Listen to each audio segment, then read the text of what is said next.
What's going on, guys? Coach Chloe here on Thursday. Just wanted to make a quick little video about using a food scale. A couple tips for using a food scale.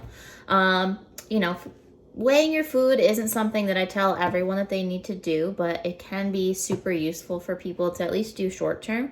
If you've never done it before, it can be really helpful to kind of get an idea of how much actual servings of foods are. And if you have, tracked your food before, I still think it's good to periodically go back and start weighing your food, even if you think you have an idea of what stuff weighs, what it looks like.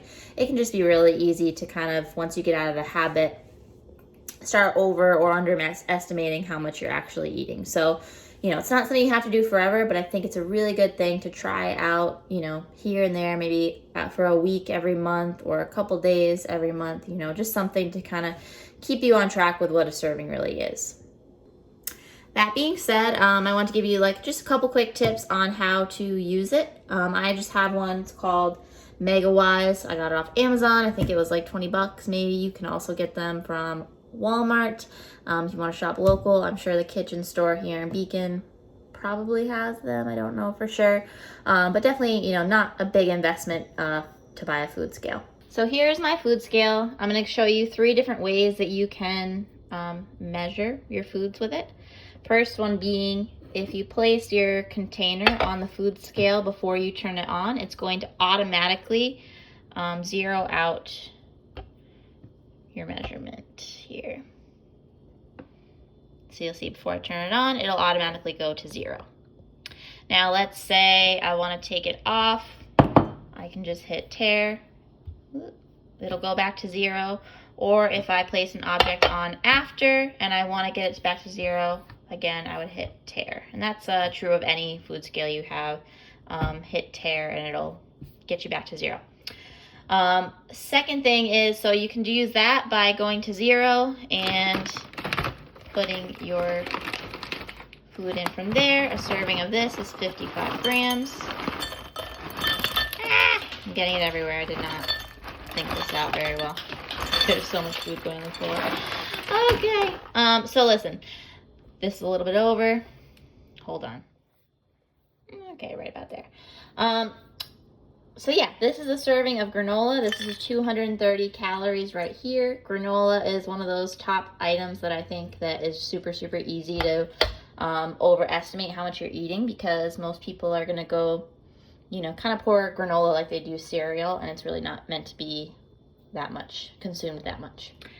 Another option, if you don't want to dirty up another dish, let's say something like almond butter, you can place the container on your scale. You can get it down to 0 and then do the opposite. So once you scoop out, you're going to use that negative as how many grams you have.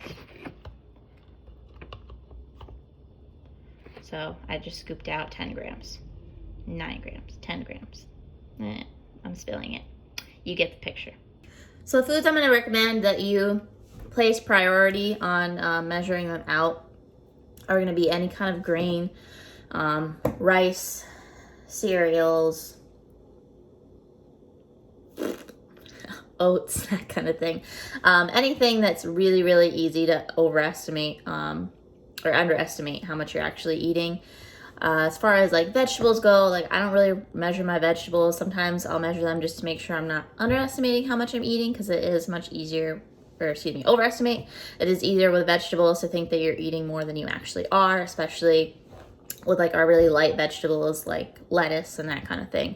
So that's just a couple things that I would keep in mind. You don't have to get crazy with it. You don't have to measure every single thing that you're eating, but the foods that are really easy to think that you're not eating that much, but meanwhile you're eating 500 calories more than you thought, like almond butter, almond butter, peanut butter. Those are things that are just so easy to grab a spoonful here and there, but they're pretty calorie dense and can stack up throughout the day. So try it out. If you don't have a food scale yet, that's fine.